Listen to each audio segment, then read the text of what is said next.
Hey everyone, welcome back with my episode 4 review of the Severine Crime Edge anime series. Alright, so with this episode we met a couple new characters. I did just search this Wikipedia page here so I can read off it. Remember names. We meet Nigai Ubuzato, I believe her name was. I could be wrong though. In fact, I'm almost certain I am.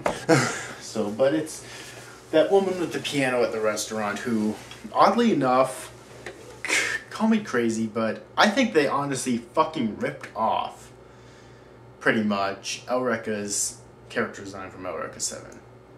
Okay?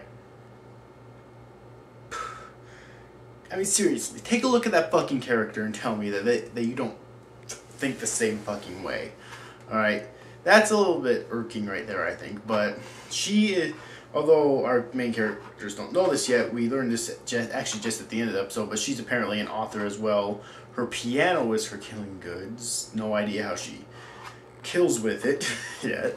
But it's called the Piano of Something Symphony or something like that. Alright, and she's actually blind. This by working at a restaurant, and her husband is, or that guy who's working with her is deaf, despite being able to hear every word she says. I don't know.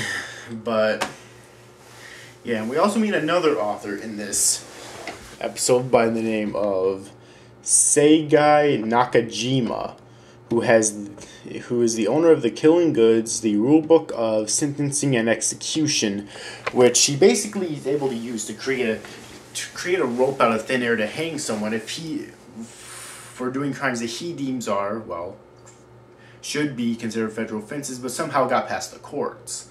Alright, if the book decides that it's not, that's hanging them is too, that like they don't deserve to be hung, then the rope will break and they'll just pass out unconscious.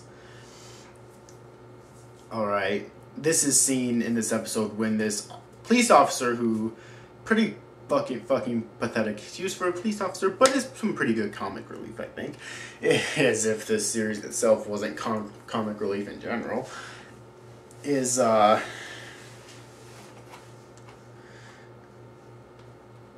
you know, she just commits some misdemeanors while accidentally while trying to capture him, and so the rope, he uses the rulebook on her and the rope breaks, basically. And she gets knocked unconscious, and the next day she wakes up in the hospital because Kiryu takes her there, carries her there. Alright. We have another scene in this episode where, with Kiryu cutting EY's hair.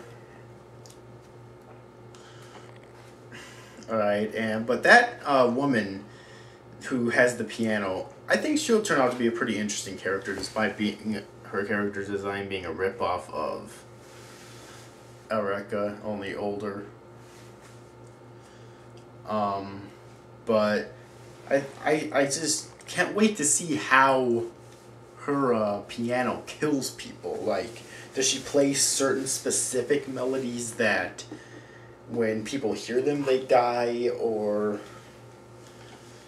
something, or is it like a over time thing where over time if they listen to it multiple times then they'll die, or if they listen to it just once they'll die slowly, or I don't know. That's something that just was never even brought up in this episode, and I hope that soon it is and it's dealt with and whatnot. Other than that, that was pretty much it for this episode. Alright, at the beginning of this episode we have Kiryu and, it's basically a time skip to spring, and we have Kiryu and EY going into becoming second year students, I guess. Alright, they're in the same class as one another once again, and they're also in the same class as Yaname, tragically. And yeah, but that's pretty much all that happened in this episode. It's still a really good episode. The series, I am really enjoying it. It has the weirdest plot I've ever heard in an anime ever. Like I said during my episode 1 review, or maybe it was 2, whatever.